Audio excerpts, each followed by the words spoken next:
Salam alaikum Azoul, bonsoir. Il y avait l'affaire Ben Hadid. Et voici qu'une affaire Ben Hadid 2 se profile à l'horizon. Un gros retour de manivelle pour le duo Saïd Gate, Sado-Gado comme on les appelle, qui pensait avoir définitivement calmé certaines ardeurs belliqueuses. En envoyant le général Hussein Ben Hadid en prison, après les déclarations stupéfiantes qu'il avait livrées à Maghreb émergent et Al-Magharibiya, les maîtres du pays pensaient avoir fait d'une pierre deux coups. Réduire au silence le grand contestataire et envoyer un message sans équivoque à tous ceux qui, comme lui, seraient tentés de se laisser aller à certains franchissements des lignes rouges. Et de fait, cela eut un effet tétanisant sur les centaines d'ex-hauts dignitaires du régime, pour la plupart des militaires, qui avaient été évacués sans ménagement et qui commençaient à montrer des signes de plus en plus visibles de contestation. La mise en détention du général Hussein Ben Hadid eut l'effet escompté, puisqu'elle fut suivie tout aussitôt d'un silence de mort. La place virtuelle où s'agitaient les trublions velléitaires se vida illico presto. Il ne restait sur les lieux que quelques francs-tireurs isolés, sans importance, quelques acteurs périphériques qui se disent politiques, des politiques en rade, qui étaient plus dans la lamentation que dans la déclaration de guerre. Leur habituel et grand pourvoyeur n'était plus aux commandes et donc ils essayaient d'exister à travers l'affaire Ben Hadid. Et donc le général Ben Hadid a été embastillé sans autre forme de procès, en violation de la loi et même des règles non dites du régime lui-même, lequel régime exultait désormais. Il venait de démontrer avec audace que rien ne pouvait l'arrêter, que rien ne pouvait le menacer, et que toutes les forces occultes qui agissent sur les équilibres étaient de son côté, puisqu'elles n'avaient pas manifesté le moindre geste d'humeur. Tout le monde était doigt sur la couture du pantalon, si on peut dire, puisqu'en fait les militaires algériens se tiennent au garde à vous, poing fermé et non main plaquée. Le général Ben Hadid, abandonné de tous, y compris de ses pairs, de ceux-là même avec qui il avait fait le coup de feu, voire même ceux qui étaient aux commandes de la décennie rouge, firent semblant de regarder ailleurs. Les jeux semblaient être faits. Tout le monde savait désormais qui était le maître. Le maître des lieux qui était sur les lieux et le maître du maître des lieux qui était quelque part là-bas, derrière un téléphone loin de l'Algérie. Et donc, Ben Hadid passa 286 jours en prison. Et rien n'ébranla la volonté de ceux qui l'y avaient mis et qui l'y avaient maintenu. Ni son état de santé qui se dégradait, ni la grève de la faim qu'il avait observée, ni sa décision d'interrompre son traitement médical. Non seulement tous ceux qui l'entreprit et ses défenseurs avec lui n'eut pas le moindre effet sur l'inflexibilité de ses geôliers, mais ne provoquèrent que de très timides échos au sein de cette société civile dont on nous rebat les oreilles et qui n'existe plus que par le nom qu'on lui attribue. C'est à peine si on a vu circuler une petite pétition sur les réseaux sociaux, lancée par des membres de sa famille. Quant à la justice, ce n'est même pas la peine d'en parler, puisque tout un chacun sait qu'elle n'existe pas. Et que ces semblants de magistrats qui officient dans un semblant d'institution ne fonctionnent qu'à l'injonction téléphonique. Le général Ben Hadid le dira par ailleurs lui-même et le soulignera. Écoutez ce qu'il a dit. J'ai été mis en prison sur un coup de fil et j'ai été libéré sur un autre coup de fil. Fin de citation. Il a été libéré le 11 juillet. Et comme depuis sa libération, il ne s'était fendu d'aucune déclaration, tout le monde avait fini par se convaincre qu'il était rentré dans le rang, comme ses pairs, comme les autres, comme tous ces officiers supérieurs qui s'étaient terrés après sa mise en détention. Et voilà que samedi passé, il y a 2 jours, 3 jours, samedi 13 août, une journée avant l'entrée en vigueur des 2 fameux textes législatifs qui allaient imposer le silence aux militaires à la retraite, ne voilà-t-il pas que le général Ben Hadid reçoit les représentants des journaux Al-Khabar, Al-Watan et Le Soir d'Algérie pour leur livrer d'autres déclarations, pour le moins hardies, pour le moins belliqueuses, qui veulent en découdre et qui viennent donc d'inaugurer avec fracas et même avec panache, je dirais, l'affaire Ben Hadid 2. Mais d'abord, une remarque sur ces lois qui interdisent aux militaires à la retraite de s'exprimer politiquement sur la scène publique. De bien curieuses dispositions dont on ne sait rien de leur contenu, mais alors rien du tout. Ensuite, on ne sait rien des personnels qu'ils visent.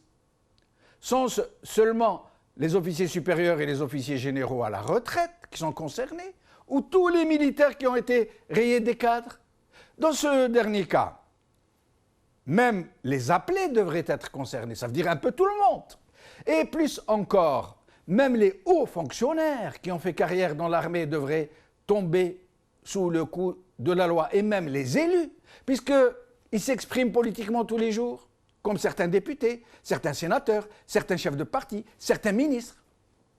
Ensuite, quel est donc ce droit qui autorise une telle violation du droit et des libertés publiques? Pourquoi le Parlement n'a-t-il pas été consulté? Pour un Parlement pourtant fidèle et qui vote tout ce qu'on lui demande. Et tant d'autres questions lancinantes qui n'auraient pas manqué de se poser si une société civile était là. Mais le général Ben Hadid ne semble pas se poser ces questions. Lui, il va franco de port, même pas peur. Écoutez quelques-unes de ses déclarations. Je le cite. « Je suis resté 286 jours en prison et auditionné durant 30 heures. Je suis entré en prison sur un coup de fil suite à mes déclarations sur la chaîne de télévision Al-Magharibiya qui aurait fait peur aux décideurs des années 90. Et je suis sorti de prison sur un autre coup de fil. L'opinion publique doit être convaincue que Ben Hadid n'a pas marchandé sa libération et qu'il est toujours aussi convaincu de ce qu'il a dit et qui lui a valu la prison. C'est lui qui parle toujours. Hein. Il continuera à exprimer ses avis quel qu'en soit le prix. C'est une question de temps. C'est toujours lui qui parle.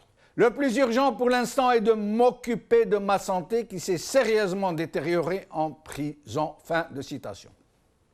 Nous retiendrons que malgré la nécessité pour lui d'obtenir une prise en charge médicale pour pouvoir se soigner à l'étranger, le général Ben Hadid a choisi de dire ce qu'il avait à dire et qui va certainement lui coûter très cher, à commencer par le refus de lui attribuer cette prise en charge qu'il demande. Mais ces déclarations ont sonné comme une charge, voire même une offensive en règle, destinée à redonner du courage aux troupes. En tout cas, le régime va l'interpréter ainsi, si tel n'est pas le cas. Il sait, ce régime, que s'il ne sévit pas, s'il ne montre pas qu'il a toujours le manche de son côté, ses adversaires pourraient s'enhardir et passer aux actes, à plus forte raison que la situation est explosive et à plus forte raison que la rentrée sociale va réserver de grosses, très grosses surprises. Aujourd'hui. Algérie Focus. Après avoir traité Saïd Bouteflika de malade mental, le général Ben Hadid réclame au pouvoir une prise en charge médicale à l'étranger par Abdou Semmar. All Huffington Post. Le général Ben Hadid, il y avait un accord total entre la présidence et le MDN pour mon arrestation. TSA. Les lois imposant le silence aux généraux à la retraite entrent en vigueur par Rafir Tajer.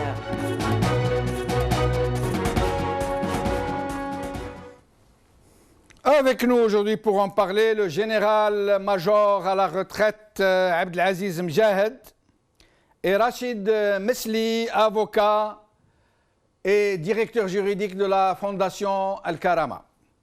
Abdelaziz Mjahed, merci d'avoir accepté notre invitation. De rien, Saham Salkhair, alaikum wa ala vos téléspectateurs. Barakallahu fik.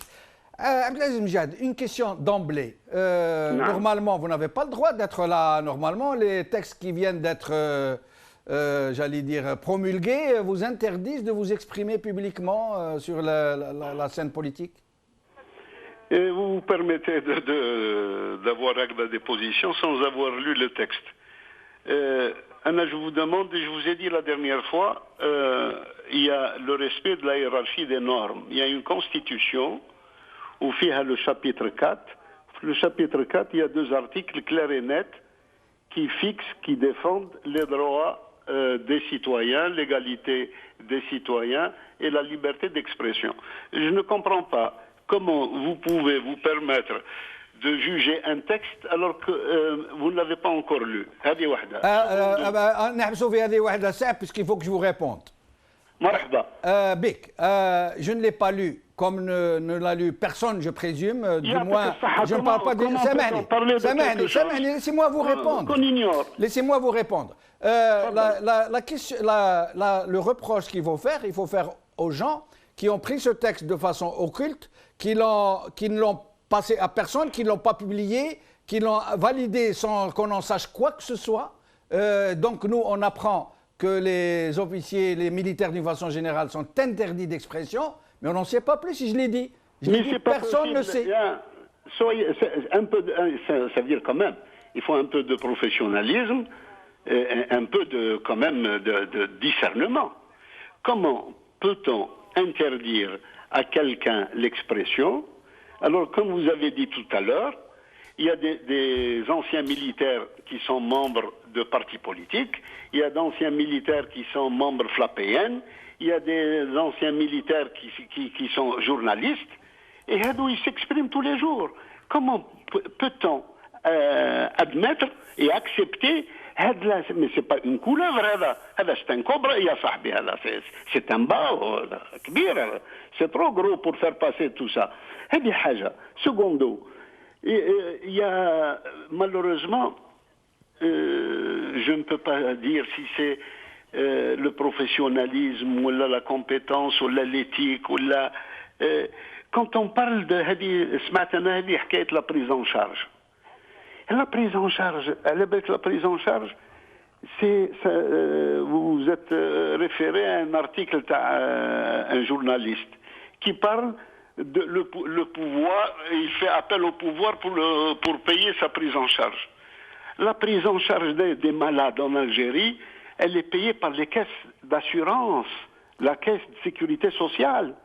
Mais là, vous me permettrez, Abdelaziz Mjahed, puisque vous exigez du professionnalisme, moi, de mon côté, j'exige un peu d'honnêteté. Qui ne sait pas que les prises en charge sont attribuées à la tête du client, qu'elles sont décidées par des décideurs politiques, que celui qui n'est pas du côté des régimes ne peut pas avoir cette prise en charge. Vous ne le savez pas, vous, général Mjahed, est-ce que vous le savez ou vous ne le savez pas, que les prises en charge sont offertes par des copains aux copains? Soyez honnête. Mais je suis honnête, moi. Moi, je suis honnête, monsieur. Moi, je suis honnête. Non, vous manquez d'honnêteté. معليش خلي المتفرجين هما يعرفوا كي est honnête et qui n'est pas honnête. المتفرجين ما سمعوكش تهضر tout à l'heure كي كنت تكومبلوتي مع صاحبك رشيد مسلي. كي كنت بريباري في كيستيون تقول له كاش ما عندك وكاش ما عندي واسكو جو فوز دوني ولا لا؟ نو اسمع سي محمد اسمع شوف اسمع moi je vais vous laisser parler librement mais je peux pas vous laisser attaquer des gens comme ça. اسمح لي كنت نهضر معاه نعميه اسمع لي السي سمع الناس علاه ما تسمعش الناس واش قلت له. يا سي محمد vous qui parlez de professionnalisme laissez-moi parler. Laissez-moi parler s'il vous plaît. قاعد كومبلوتي انتوما هنا لا كيستيون qu'on se pose, le citoyen se pose, انتوما spécialement, vous êtes là pour ternir l'image de l'Algérie. Pas de l'Algérie, non, non, non, non, non, non, non, je ne vous permets pas de dire ça, monsieur. L'Algérie ne s'appelle pas Mjed, et elle ne s'appelle pas Bouteflika, et elle ne s'appelle pas Toufik, et elle ne s'appelle pas les généraux. L'Algérie, c'est le peuple algérien. Et nous, nous sommes là pour défendre l'Algérie contre des gens comme vous. Comme vous. Je ne vous permets pas de dire ça. Vous pouvez vous exprimer librement. Mais ما عندك حتى حق باش سي محمد الجزائر تحشاه تاعك ولا؟ اسمع اسمع الجزائر مش تاعك يا سي محمد. الجزائر مش تاعك. الجزائر تاع الجزائريين. L'Algérie appartient aux Algériens. Elle ne vous appartient pas à vous, monsieur. Il y a 40 millions d'Algériens qui sont là, qui travaillent en Algérie, qui bâtissent l'Algérie, qui défendent l'Algérie. Ils sont là, les Algériens. روح شوفهم. اسمع لي باش ما نغبنوش المتفرجين. Est-ce que vous pouvez m'expliquer comment j'étais en train de comploter avec Rachid Mesli, puisque vous avez écouté. Quand on complote, c'est Mohamed, quand on complote, on ne vous laisse pas écouter. ايه باسكو انا على بالي راك مبروشي. انا au moment وين يعقبوا لي اسمع لي ما هضرتش معايا خلاص. اسمع لي vous êtes salué كومبلوتيت معاه. انا ما على بالكش بيا بلي راني كنت نسمع فيه. راك غلط. اسمع راك غلط. Quand on me passe les invités, je parle à celui qui est en Skype pour vérifier l'état du Skype. Je ne parle pas au téléphone. Et vous-même, اسمع Mohamed, vous-même, si vous êtes honnête, quand vous passez en Skype, je vous parlais avant l'émission. Nous avons des spécialistes. يا ولدي ريح ترانكيل ريح ترانكيل. كاين واحد كيما وليد العقون، كاين واحد كيما ميلود ابراهيمي. فات ابل ا او اسوسيي لي. علاش تجيب لنا انت غير الناس اللي تكومبلوتي معاهم؟ يا سي محمد اسمع نهضر معاك انا اسمع نهضر معاك اسمع ما تجيش عليك اسمع moi je ne vous ai jamais manqué de respect. اسمع لا moi je ne vous ai jamais manqué de respect, mais je vais vous dire quelque chose.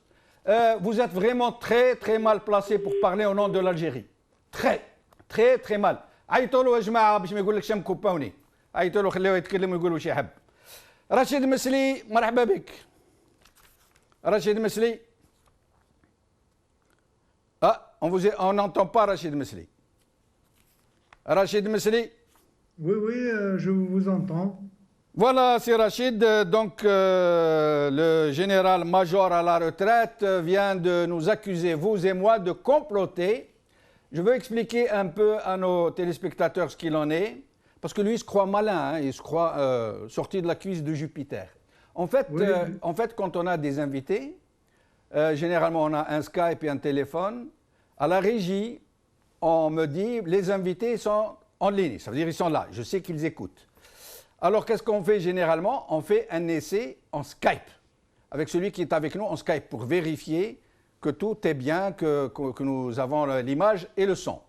Et lui-même, Mjahed, j'espère qu'il va revenir et qu'il sera assez honnête pour le reconnaître. Lui-même, quand il passait en Skype, on faisait le même essai avec lui. Ensuite, à partir du moment où il nous accuse de comploter Rachid Mesli et moi j'aurais voulu qu'il dise qu'est-ce qu'on a comploté, qu'est-ce qu'on a dit.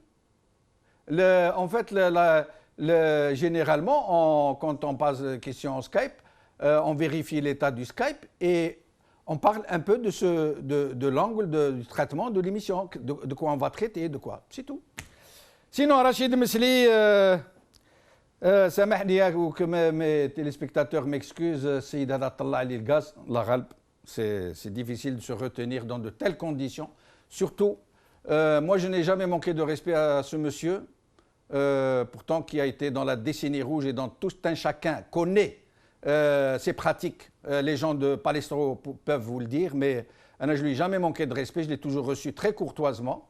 Là, il m'attaque publiquement, de cette façon, je ne comprends pas, peut-être qu'il est en mission. Rachid Mesli, donc j'aimerais que vous nous parliez un peu, d'abord, de cette loi que personne ne connaît, mais que M. Mjahed semble connaître, puisqu'il parle de certains détails. Comment ça se passe généralement quand on passe une telle loi concernant un tel objectif pour réduire en fait les militaires au silence? Alors écoutez, je voudrais revenir sur le prétendu complot dont parle le général Mjahed. Bon, simplement pour expliquer qu'il est tout à fait normal qu'un journaliste pose une ou deux questions avant une émission à la personne qu'il va interviewer. Et c'est effectivement ce qui s'est passé entre nous quelques instants avant l'émission. Et donc, je ne comprends pas la réaction de M. Mjahed. Il est dommage d'ailleurs qu'il se limite à ce genre de critique alors qu'il aurait pu plutôt parler de... Et peut-être qu'il a voulu faire de la diversion? Peut-être. Enfin, nos généraux, et en particulier ceux qui ont participé au crime de la décennie rouge, connaissent beaucoup de choses en matière de diversion. Et évidemment, on ne peut pas exclure qu'ils soient là pour ça. À propos de cette loi, en fait, je n'en sais pas grand-chose, comme vous l'avez dit, elle n'a pas été publiée et donc je ne l'ai pas lue. Je sais simplement que, en vertu de cette loi, les militaires sont interdits de toute déclaration ou tout comportement susceptible de compromettre l'image des institutions et des autorités publiques. Bon, donc, ce qu'on constate à première vue à travers cette loi qui a été adoptée, c'est que celle-ci est destinée en fait à protéger l'image des institutions et des autorités publiques. Parce que en fait, il est normal qu'il y ait une loi qui limite la liberté d'expression. La liberté d'expression n'est pas absolue lorsqu'il s'agit de fonctionnaires, de militaires, qu'ils soient en exercice ou qu'ils soient en retraite.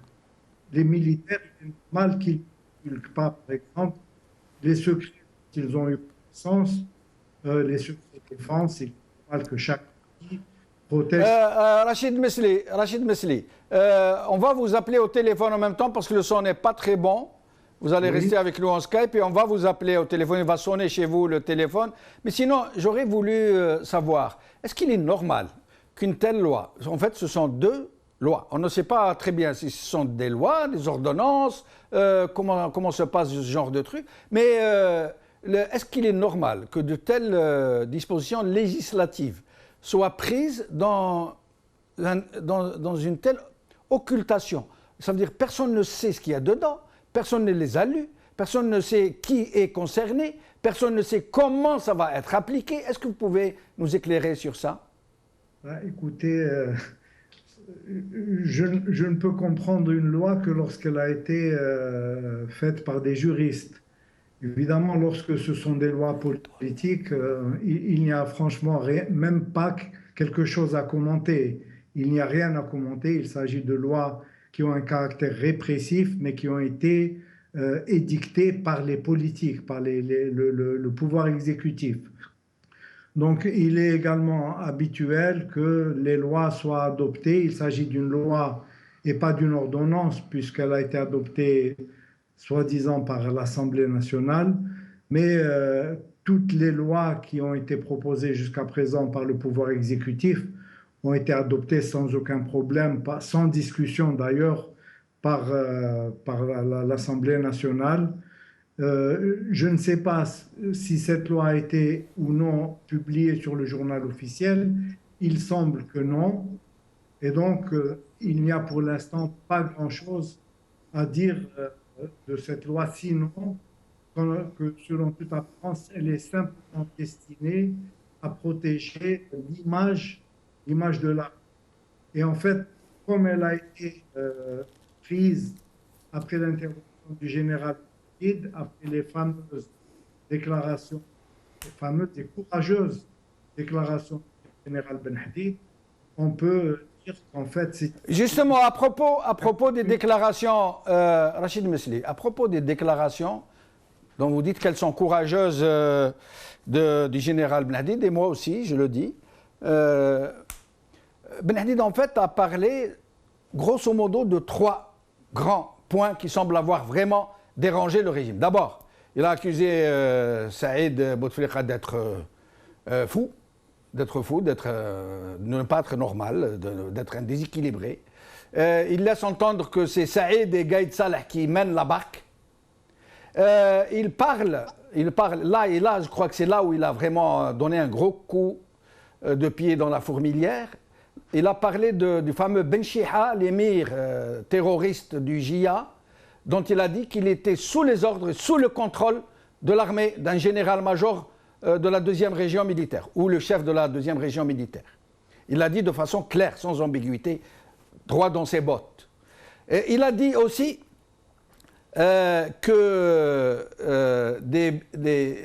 juste après la victoire du fils aux législatives, les généraux, tous les généraux d'importance se sont réunis à Ain Naja, pour décider du coup d'État. Et que lui-même leur a fait une recommandation qu'ils n'ont pas acceptée et qui aurait été certainement mieux pour tout le monde. Il leur a dit non, il ne faut pas interrompre le processus électoral, il faut aller vers le 2e tour et nous allons trafiquer les élections comme on l'a toujours fait. On va frauder les élections, on va bourrer les urnes, on va s'arranger pour que le fiche ne sorte pas au 2e tour de façon aussi massive. Et non, il n'a pas été écouté, ils ont préféré le coup d'État. Donc voici un peu, grosso modo, le gros qui a vraiment gêné le régime et dont il a dit cette fois-ci. Je crois que ce qui a gêné surtout ces gens, c'est qu'à Al-Magharibiya, il a prononcé le nom de cette chaîne, à Al-Magharibiya, j'ai dit que certains émirs du JIA étaient sous les ordres de l'armée. Qu'est-ce que vous en pensez, Rachid Mesli? Alors moi j'ai retenu 2 choses importantes.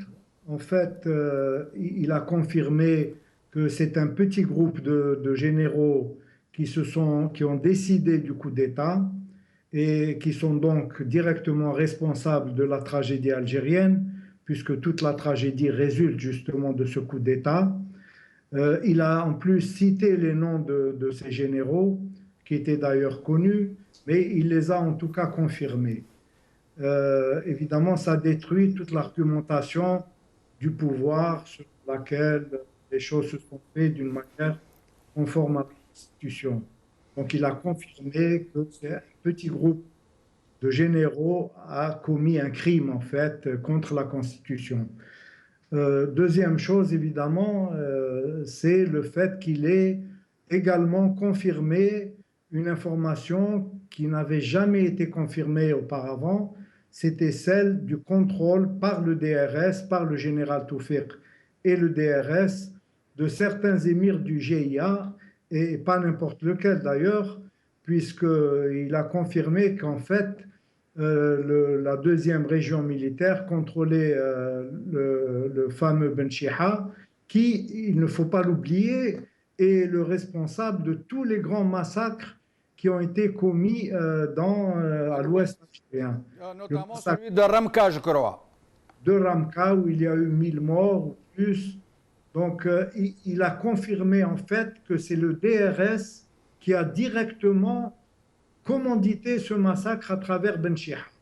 Et ça, évidemment, c'est extrêmement important et c'est une révélation, bien que beaucoup de gens, moi-même, je suis longtemps resté dans le doute que l'armée algérienne ait pu s'impliquer à ce point dans les massacres des années 90 et le général Ben Hadid, et ça on ne le lui a pas pardonné, a donc pour la première fois révélé la responsabilité directe de l'armée algérienne dans les grands massacres des années 90 qui ont fait des milliers de morts à travers bien sûr leur contrôle qu'ils exerçaient sur les émirs ou certains émirs du GIA. Mais Rachid Mesli, qu'est-ce que vous pensez de, justement pour rester dans cette déclaration avant de passer à autre chose, si d'autres militaires, quel que soit leur grade, du plus subalterne jusqu'à l'officier supérieur, jusqu'au général-major ou général-corps d'armée, s'ils décident eux aussi de soulager leur conscience, de dire ce qui s'est vraiment passé, de tout dire, hein, de ce qui doit être imputé aux islamistes, de ce qui doit être imputé aux putschistes. Ça veut dire de tout dire et de laisser l'histoire juger. Est-ce que cela pourrait jouer en leur faveur dans l'imaginaire populaire, dans la réécriture de l'histoire demain, quand plus personne ne sera là parmi tous ces témoins qui sont en train de partir les uns après les autres? Vous savez, on protège mieux l'image de l'armée et l'honneur de l'armée en jugeant ceux qui, dans l'armée, ont commis des crimes et en son nom.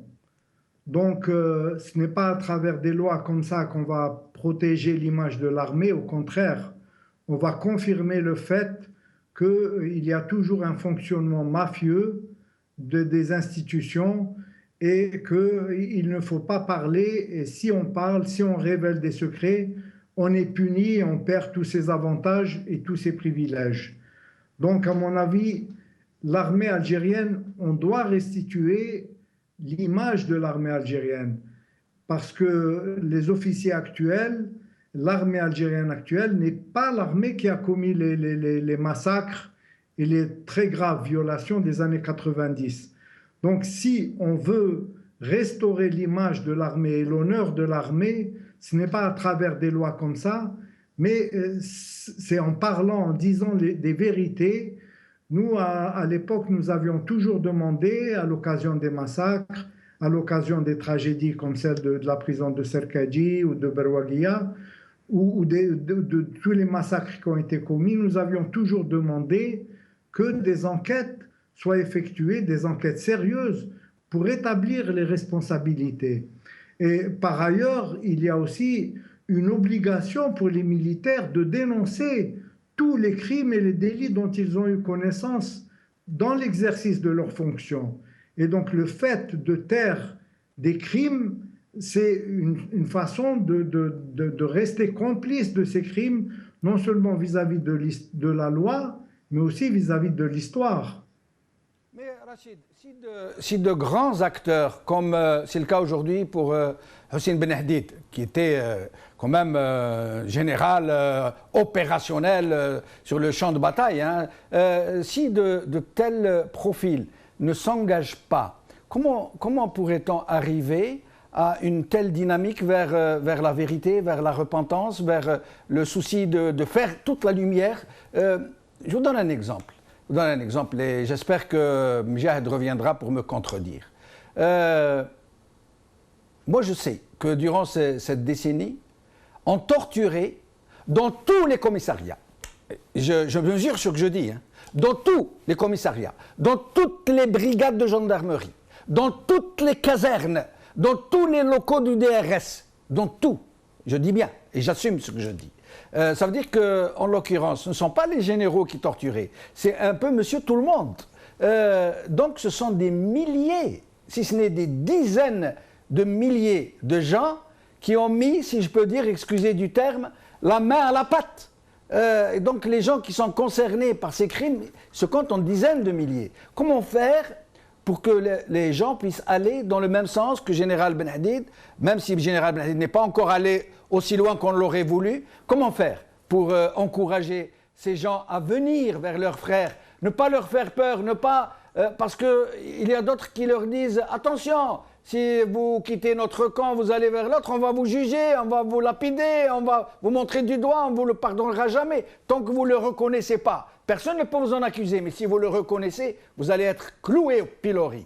Comment faire justement pour éviter cette extrémité? Vous savez, lorsqu'il y a des crimes qui sont commis par dizaines de milliers, évidemment, on ne peut pas juger tout le monde.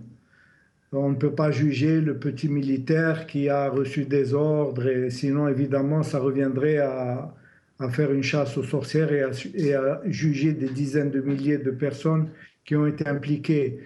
il faut juger les principaux responsables. Il faut juger des gens comme le général Touati, comme le général... Rachid Mesli, excusez-moi, je vous interromps juste une seconde, je vous laisse poursuivre. Quand vous aurez fini, nous allons ouvrir le standard à nos téléspectateurs qui pourraient s'exprimer sur la question. Mais je vous laisse poursuivre, Rachid Mesli, excusez-moi. Oui, je voulais vous dire qu'on ne peut pas juger tout le monde, mais qu'il est nécessaire, il est impératif de juger les commanditaires, de juger les auteurs du coup d'État. Et je ne comprends pas pourquoi le régime actuel s'obstine à vouloir protéger ces gens. Je ne comprends pas pourquoi, parce qu'en fait, cette loi a été instituée pour protéger des gens qui ont commis des crimes il y a 10 et 20 ans. Donc je ne comprends pas pourquoi le régime actuel persiste à les protéger. Je ne comprends pas d'ailleurs pourquoi le régime actuel protège le général Nazar, qui est poursuivi en Suisse, et qu'il paye des centaines de milliers d'euros à des avocats. Le général Nazar lui-même a dit que c'était l'ambassade d'Algérie qui lui payait ses avocats. Et ça se chiffre en centaines de milliers d'euros.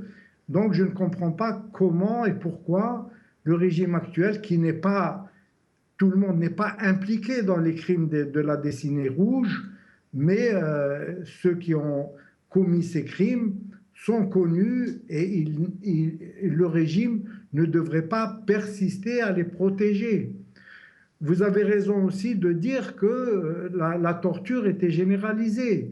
Elle se pratiquait partout, dans tous les commissariats, dans toutes les casernes, mais les criminels sont connus, les principaux auteurs des crimes, ceux qui sont encore en vie, sont connus, ils peuvent être poursuivis. Les chefs de région, les généraux comme le général Medjahed, qui lui-même personnellement était impliqué dans ce genre de crimes, les principaux auteurs sont connus.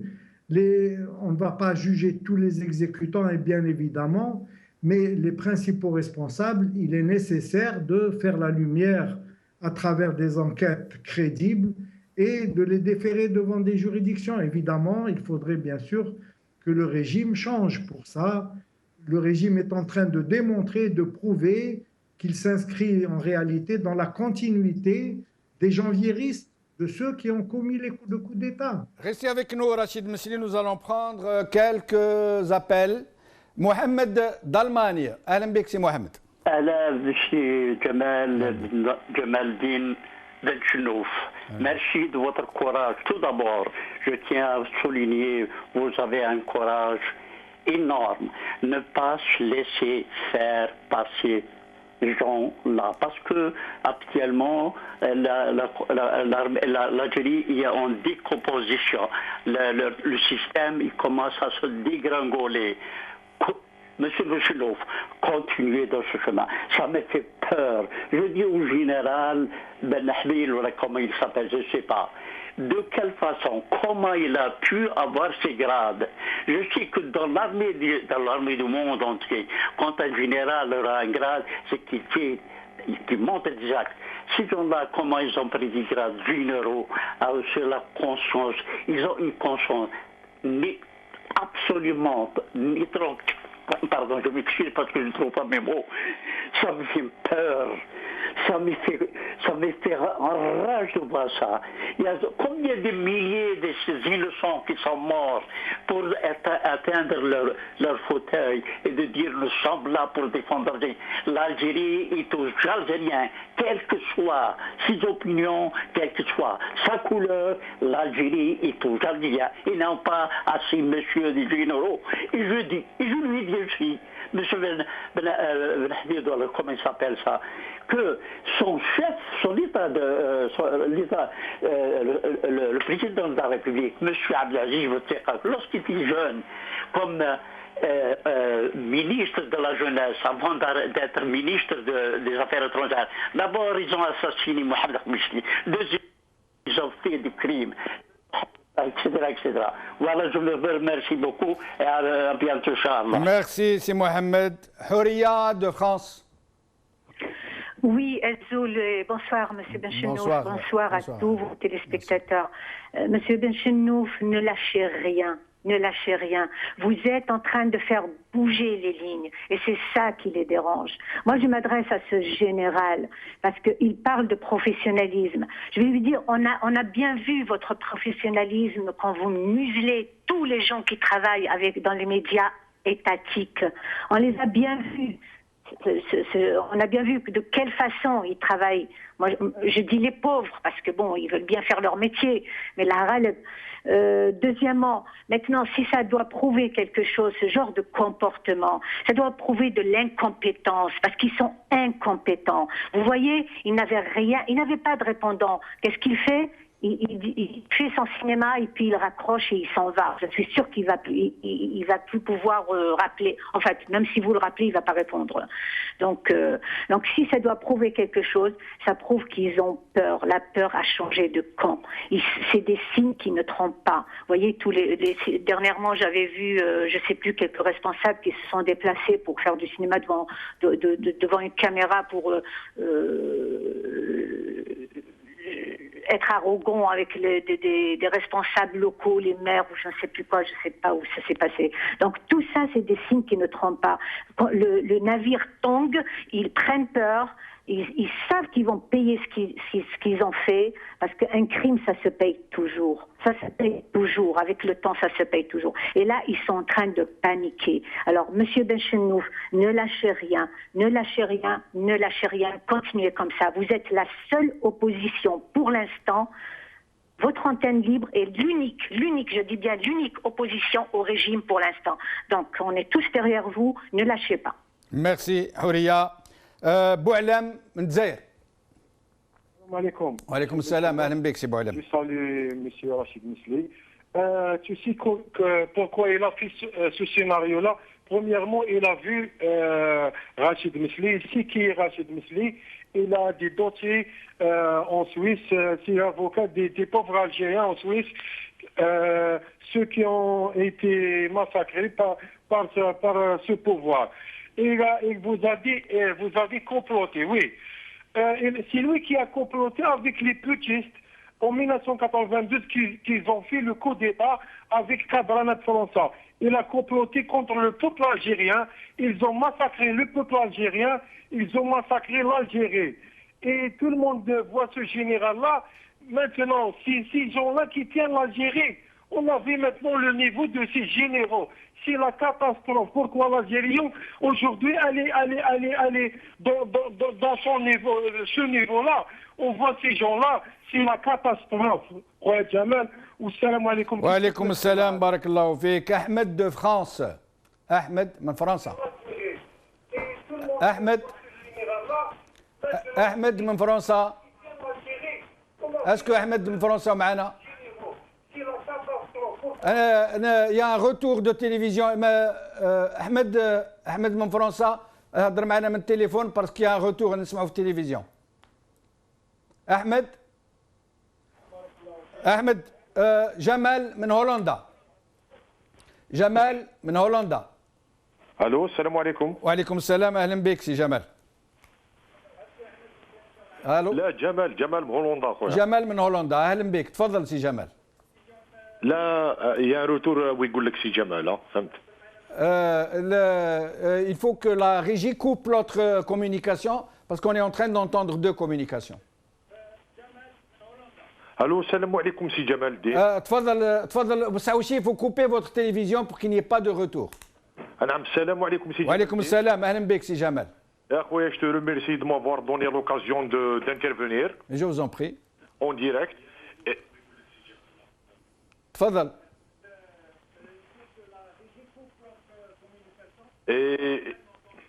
Oui. Et je salue votre invité. Rachid Mesli. نعم رشيد مسلي. دونك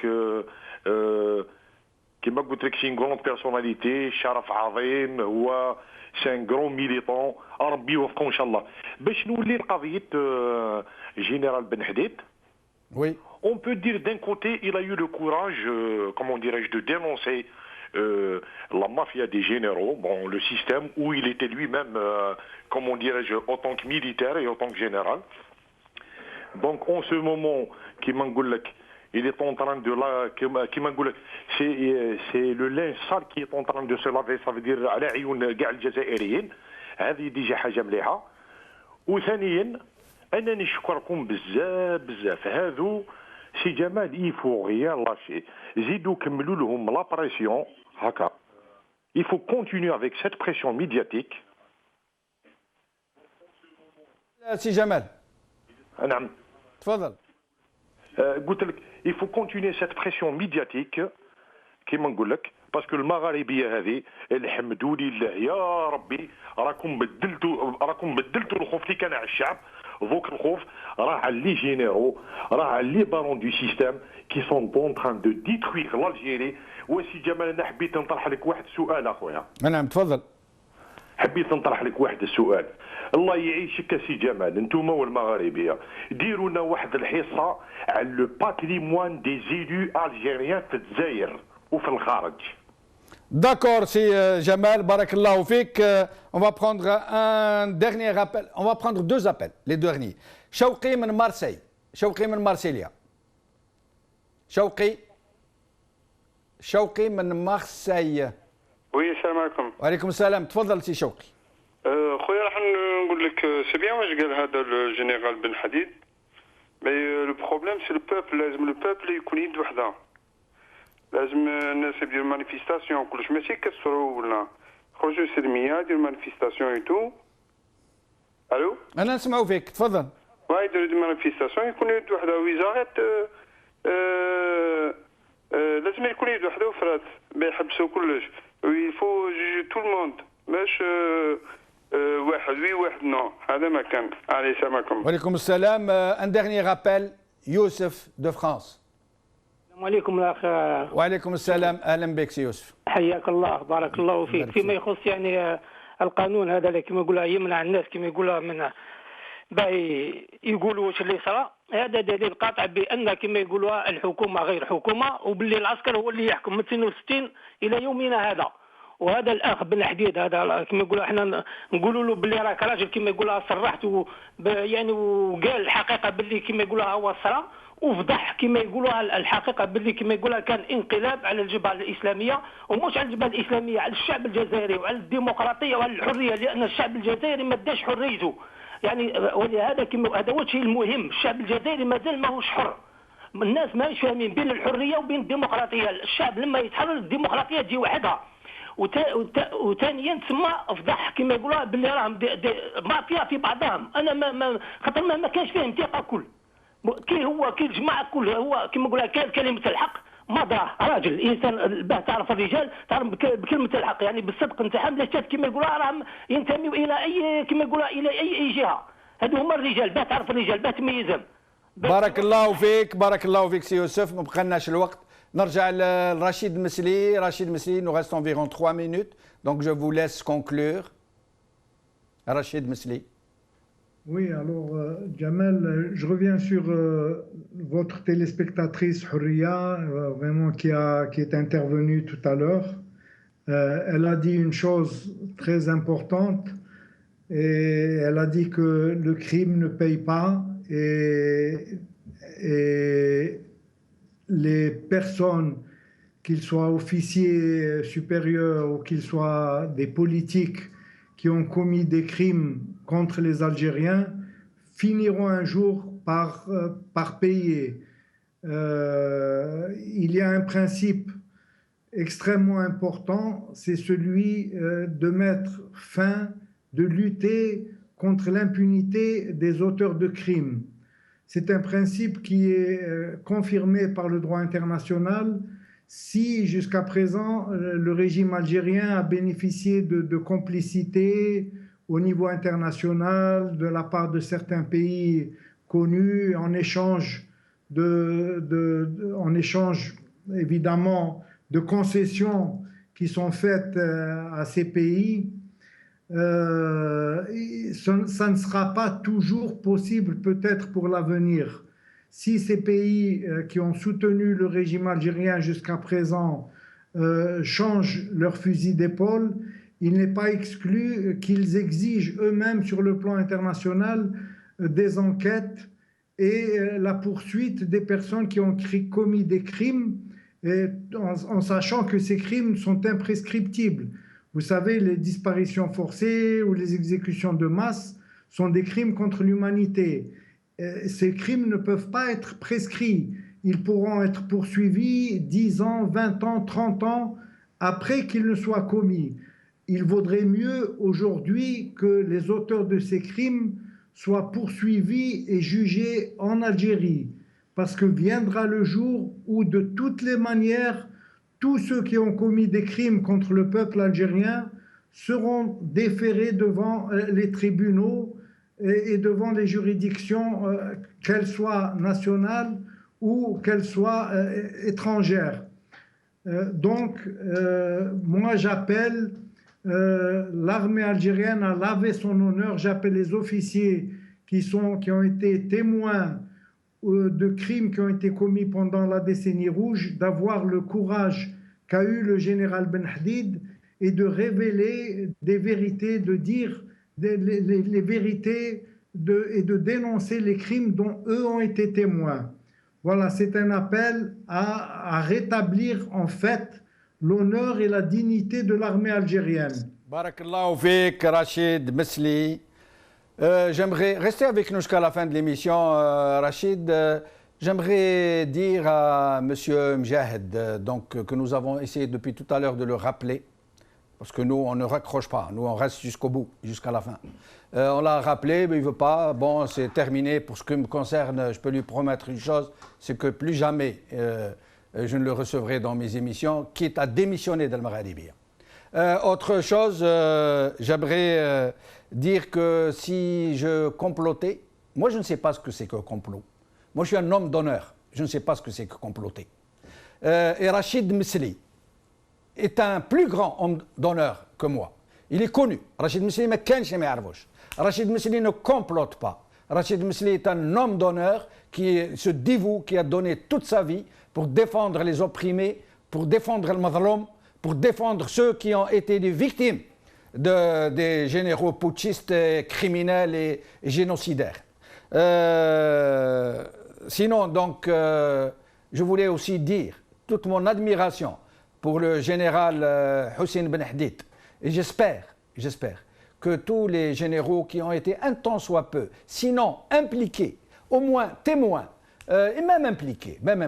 La repentance est ouverte à tout le monde. الناس كل عندهم الحق باش يندموا باش يرجعوا للطريق المستقيم ويطلبوا السماح. ما فيهاش عيب اللي يغلط ويطلب السماح واللي يبكي واللي يسلم على الضحيه نتاعو على اهل الضحيه ويطلب السماح ولا ربما يسامحوه. J'espère que tous les hommes d'honneur, qu'on vient de le dire, Rachid Mesli, qui sont au sein de l'ANP, et Dieu sait que l'ANP est pleine d'hommes d'honneur. J'espère que tous iront vers cette repentance, iront vers ce chemin de l'honneur et qu'ils se désolidariseront d'avec les criminels qui ne se repentiront jamais, parce qu'ils sont des criminels dans l'âme. Salam alaikum, bqaw ala khair.